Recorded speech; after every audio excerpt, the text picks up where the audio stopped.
Good morning student, मेरा नाम देवाशीष है और फिर से हम लेकर आए हैं यूथ पब्लिकेशन का केमिस्ट्री से रिलेटेड टॉप 50 क्वेश्चंस जो आप लोगों के सभी एग्जाम के लिए बहुत ज़्यादा इंपॉर्टेंट होगा। तो देखते हैं हम लोग एक-एक करके सभी क्वेश्चंस को। फर्स्ट क्वेश्चन है कैथोड किरण पहली बार किसके द्वारा प्रयोग किया गया था? तो ये हो जाएगा आपका आंसर, ये हो जाएगा जे थॉमसन। नेक्स्ट क्वेश्चन देखते हैं हम लोग।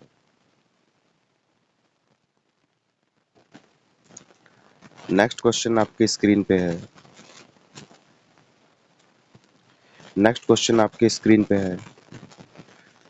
रदरफोर्ड मॉडल का वर्णन नहीं करता है। तो रदरफोर्ड मॉडल का जो वर्णन नहीं करता है वो परमाणु का स्टेबिलिटी पे यानी कि परमाणु के अस्थायित्व पे। तो ऑप्शन निकल कर आ जाएगा आंसर सी।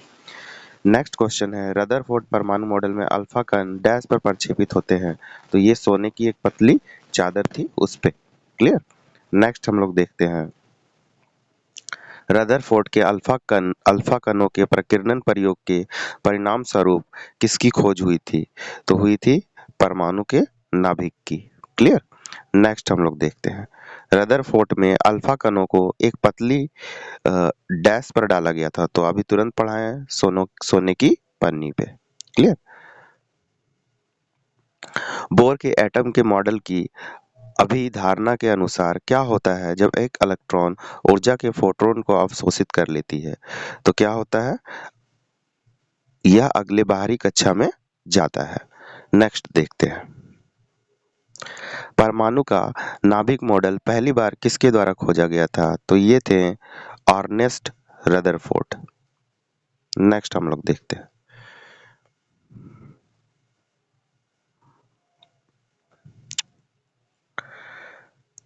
नेक्स्ट है इनमें से किसे नाभिकीय भौतिकी फिजिक्स का जनक माना जाता है? तो इसका हो जाएगा रदरफोर्ड।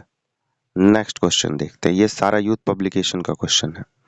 नेक्स्ट है एटॉमिक ऑर्बिट एनर्जी लेवल। तो सबसे पहले हम लोग इससे रिलेटेड कुछ क्वेश्चंस को देख लेते हैं।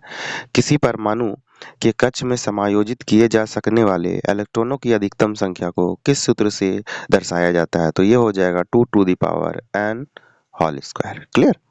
नेक्स्ट हम लोग देखते हैं एम कक्षा में शामिल हो सकने वाले इलेक्ट्रॉनों की संख्या कितनी है? तो देखिएगा, ध्यान दीजिएगा, अभी तुरंत जानते हैं के, एल, एम और एन। क्लियर। के में होता है 2, एल में देखिएगा 2, एन स्क्वायर मतलब 2 इंटू 2 का होल स्क्वायर 2, तो 2 टू जा 4, 4 टू जा 8, इसमें 8 होगा। यहाँ पूछा गया एम, यहाँ पे क्यूब कीजिए। क्या कीजिए? Cube. 2 into 2 to the power 3 यानी 2 का पावर 3 8 और 8 टू जा क्या होता है? 8 टू जा क्या होता है? क्लियर। 8 टू जा होता है 16। क्लियर। तो यहाँ पे 3 नंबर पे आ रहा है 2 इंटू 2 इंटू 2। क्लियर। तो यहाँ पे क्या हो जाएगा? 18। क्या होगा यहाँ पे? 18। देखिए यहाँ पे 3 क्या था? n। तो 3 का पावर स्क्वायर क्या हो जाएगा यहाँ पे? 18।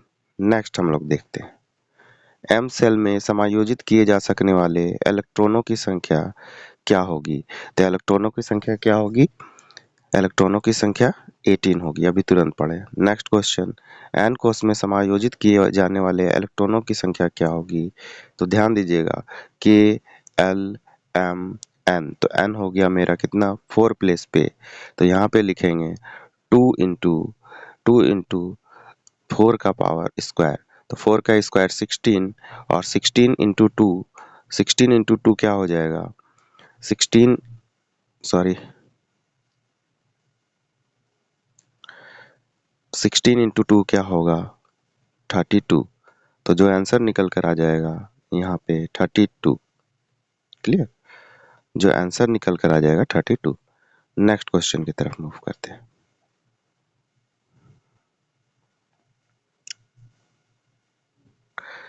एन कोश में इलेक्ट्रॉनों की संख्या क्या होती है? तो क्या हो जाएगा? के, एल, एम, एन।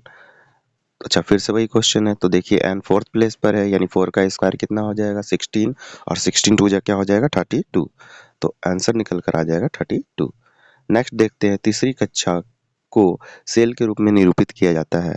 तो देखिएगा KLMN, किसको? M को। तो आंसर जो निकल कर आ जाएगा M।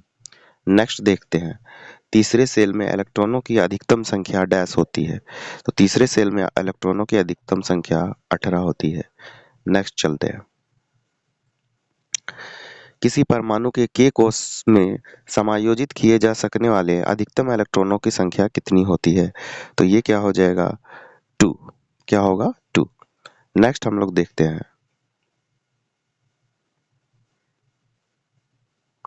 नेक्स्ट क्वेश्चन है M सेल में इलेक्ट्रॉनों की संख्या कितनी है? तो KLM देखिए 3 है, 3 का स्क्वायर कितना हो जाएगा?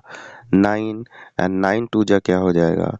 18। तो आंसर निकल कर आ जाएगा 18। नेक्स्ट हम लोग देखते हैं किसी परमाणु के M कोष में समायोजित किए जा सकने वाले अधिकतम इलेक्ट्रॉनों की संख्या कितनी होती है? तो इसका हो जाएगा, फिर से अगेन वही क्वेश्चन आ गया है, M में D होता है, सॉरी 18 होता है। नेक्स्ट देखते हैं L कक्षा में रखे जा सकने वाले इलेक्ट्रॉनों की संख्या कितनी होती है L कक्षा में? तो L होगा KL, देखिए L सेकंड है तो 2 का होल स्क्वायर इंटू 2 यानी 4, 4 2 जा 8। क्लियर। नेक्स्ट हम लोग देखते हैं एक तत्व की परमाणु संख्या 13 है तो इस तत्व में कितने सेल होंगे? तो देखिएगा यहाँ पे 13, इसमें सेल कितने होंगे? तो सबसे पहले इसको हम लोग क्या करते हैं, इलेक्ट्रॉनिक कॉन्फ़िगरेशन कर लेते हैं। तो 2 हो गया, 8 हो गया, 10 और इसमें बचा 3 लास्ट में। तो टोटल कितना हो गया? 1 सेल, 2 सेल, 3 सेल। तो क्या हो जाएगा? 3 सेल।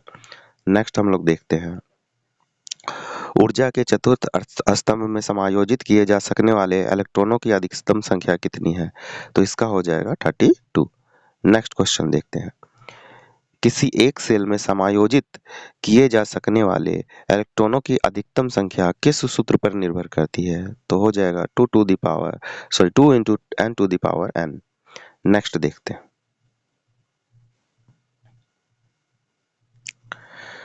एक कोष में मौजूद इलेक्ट्रॉनों की अधिकतम संख्या किस सूत्र द्वारा ज्ञात की जा सकती है?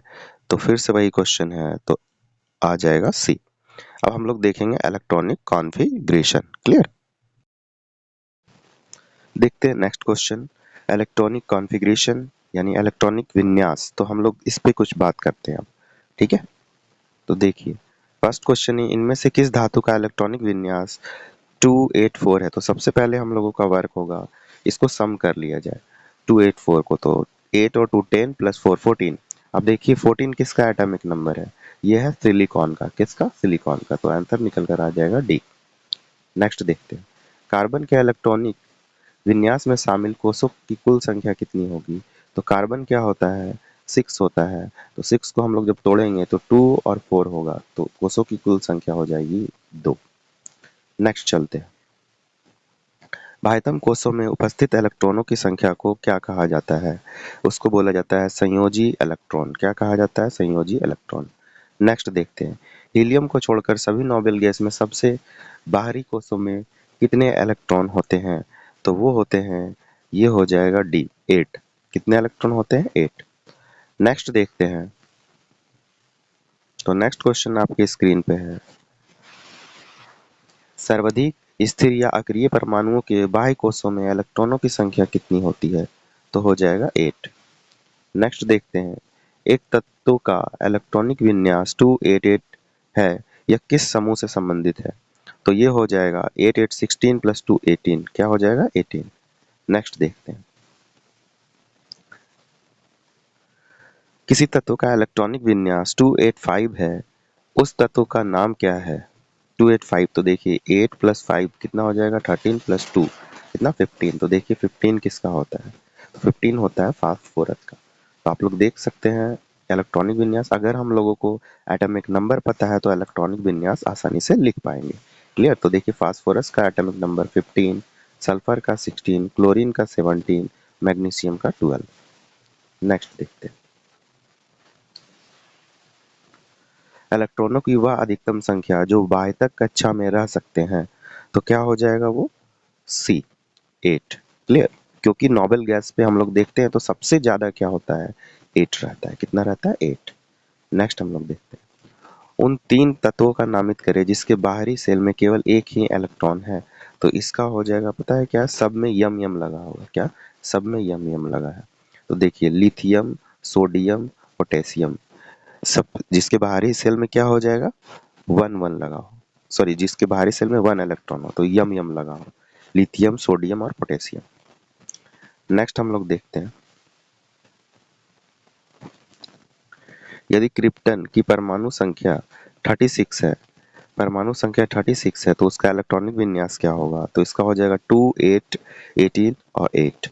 नेक्स्ट चलते हैं, एक तत्व का इलेक्ट्रॉनिक विन्यास 2 8 2 है तो तत्व का नाम बताइए। तो सबसे पहले सम इसको कीजिए तो 12 हो जाएगा और अभी तुरंत बताए थे 12 मैग्नीशियम का होता है।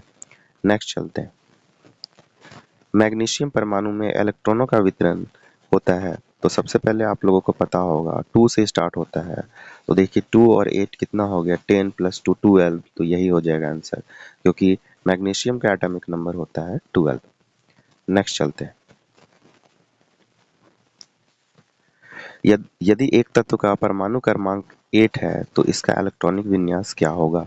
तो देखिए 2 2 के बाद क्या होगा, 6 8 हो जाएगा और 8 किसका होता है, ऑक्सीजन का। नेक्स्ट चलते हैं, निम्नलिखित में से कौन सा किसी धातु का इलेक्ट्रॉनिक विन्यास नहीं है। तो ये हो जाएगा डी। क्या हो जाएगा, डी। क्लियर, क्योंकि ये है ऑक्सीजन का, और क्योंकि ऑक्सीजन 8 होता है। नेक्स्ट चलते हैं,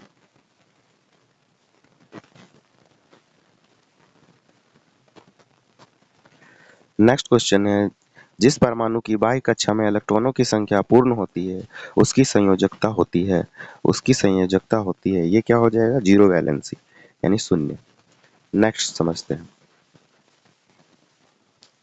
समान रासायनिक गुण वाले दो तत्वों के लिए निम्नलिखित में से कौन सा विकल्प सही है। तो इसका आंसर निकल कर आ जाएगा, तत्वों में संयोजी इलेक्ट्रॉनों की संख्या समान होती है।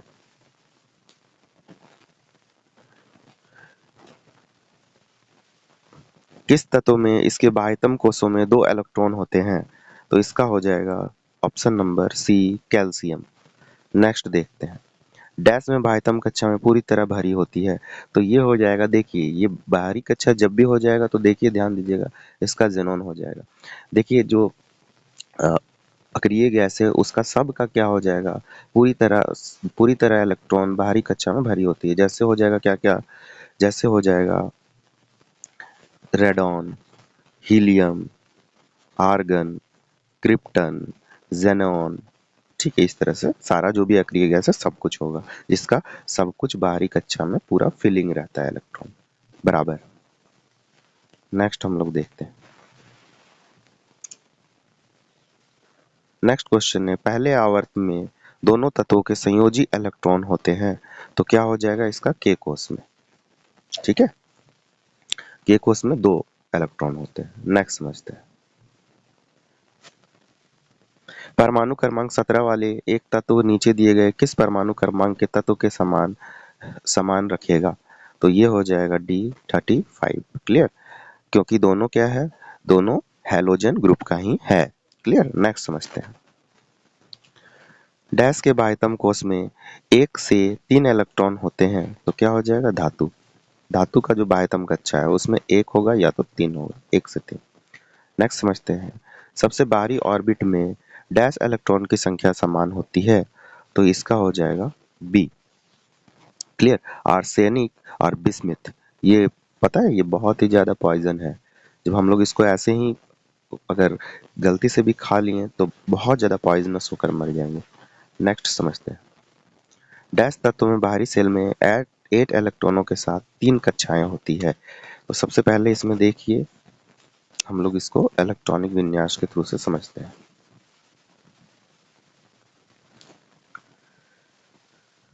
तो यहाँ पे देखिए क्या हो जाएगा, यहाँ हो जाएगा 288 यानी कि आर्गन का, क्या चीज, आर्गन का। तो देखिए यहाँ पे क्या है, 8 बाहरी कक्षा में, तीसरे कक्षा में। नेक्स्ट है, अधातुओं में आमतौर पर सबसे बाहरी सेल में डैश इलेक्ट्रॉन होते हैं। अधातु, ध्यान दीजिएगा अधातु, तो 5 6 7 और 8 अधातु में। नेक्स्ट है, निम्नलिखित तत्वों में से किसमें कुल 3 कोष और बाहरी कक्षा में 1 इलेक्ट्रॉन होते हैं। तो ये हो जाएगा डी आर्गन। नेक्स्ट हम लोग समझते हैं, यदि ए और बी का इलेक्ट्रॉनिक विन्यास 1s2, 2s2, 2p6, 3s1 और 1s2, 2s2, 2p6, 3s2, 3p4 है, तो इन तत्वों के समायोजन द्वारा निर्मित यौगिक का क्या होगा? तो इसका जो आंसर निकल कर आ जाएगा, इसका आंसर निकल कर आएगा A2B यानी सोडियम सल्फाइड। नेक्स्ट हम लोग देखते हैं, एक ऑक्सीजन परमाणु में कितने संयोजी इलेक्ट्रॉन होते हैं? तो इसका हो जाएगा 2, 2 संयोजी इलेक्ट्रॉन होते हैं।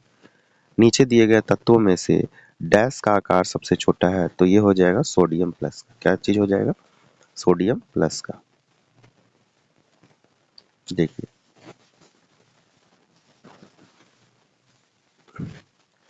सोडियम प्लस जो है वो सबसे छोटा होगा, सॉरी सबसे बड़ा होगा, फिर उसके बाद मैग्नीशियम होगा, फिर उसके बाद क्या होगा? एल्युमिनियम होगा +3, क्योंकि सोडियम देखिए यहाँ पे 1 है, तो यहाँ पे हो जाएगा Al3+।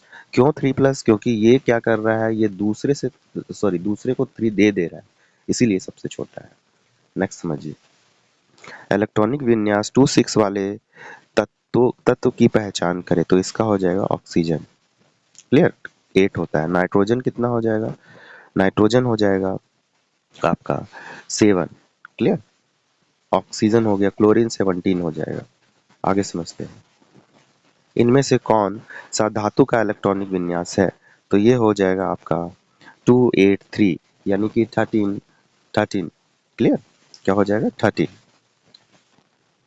नेक्स्ट समझते हैं, एक तत्व का इलेक्ट्रॉनिक विन्यास 2817 है, तो इसकी संयोजकता क्या होगी? तो देखिए यहाँ पे आप लोग समझिएगा अच्छे से, यहाँ पे 288 होता है, जबकि यहाँ पे 287 है, यानी कि इसमें अगर 1 इलेक्ट्रॉन और आ जाए तो ये अपना एस्टेब्लिश सॉरी मतलब संयोजकता बना लेगा, तो इसीलिए क्या हो जाएगा, इसका वैलेंसी या हिंदी में बोले तो संयोजकता 1 होगा। क्लियर? तो आज के लिए इतना ही। मेरा टॉप 50 क्वेश्चंस खत्म हुआ। नेक्स्ट टॉप 50 क्वेश्चंस कल मिलेगा। जरूर मेरे चैनल को लाइक शेयर और सब्सक्राइब करें। आज के लिए इतना ही। धन्यवाद। Thank you.